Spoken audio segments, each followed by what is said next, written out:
ایک بھائی بیمار یا کمزور پڑ جائے تو دوسرا بھائی بنا اس کی پراپرٹی یا زمین خریدے اس کی مدد نہیں کر سکتا۔ جس رب نے ایک بھائی کو دوسرے بھائی کا سہارا بنا کر بھیجا ہے وہی ایک دوسرے کی شکل نہ دیکھنے کی قسمیں کھا لیتے ہیں۔ اور میں نے تو ایسا بھی دیکھا ہے کہ ایک بھائی مر گیا پھر بھی دوسرا بھائی اس کا چہرہ دیکھنے نہیں آیا۔ ایک بھائی دوسرے بھائی کے لیے کیا ہوتا ہے ہمیں کربلا والے بتا کر گئے ہیں۔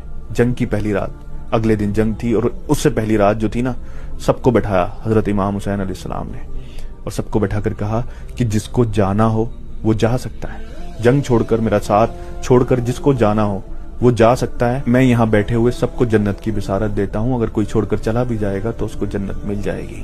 اور پھر اتنا کہنے کے بعد جو چراغ وہاں جل رہا تھا وہ چراغ بجھا دیا تاکہ لوگوں کو وہاں سے اٹھنے میں، وہاں سے اٹھ کر جانے میں شرمندگی نہ ہو۔ تھوڑی دیر بعد کہا کہ عباس چراغ جلاؤ، پھر چراغ جلایا تو کوئی اٹھ کر نہیں گیا۔ پھر سے یہ بات دہرائی کہ جس کو جانا ہو جا سکتا ہے، جنت ملے گی اس کو، میں گواہ ہوں اس بات کا۔ پھر سے چراغ بجھا دیا۔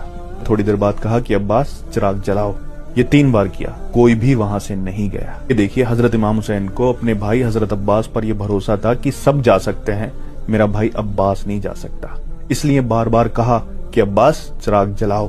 حضرت عباس جب شہید ہوئے نا کربلا کے میدان میں، دونوں بازو کٹے ہوئے تھے، پورا شریر چھلی ہوا تھا تیروں سے، دشمنوں نے اتنا چھلی کر دیا تھا، اور جب زمین پر گرے تو اپنی بھتیجی کے لیے محبت، کس کے لیے پانی لینے گئے تھے؟ اپنی بھائی کی بیٹی کے لیے۔ یہ ہوتا ہے بھائی۔ پھر جب گھوڑے سے نیچے گر گئے، حضرت امام حسین نے انہیں اپنی باہوں میں، اپنے بازوؤں میں لیا، تب پتہ ہے وہ کیا کہتے ہیں؟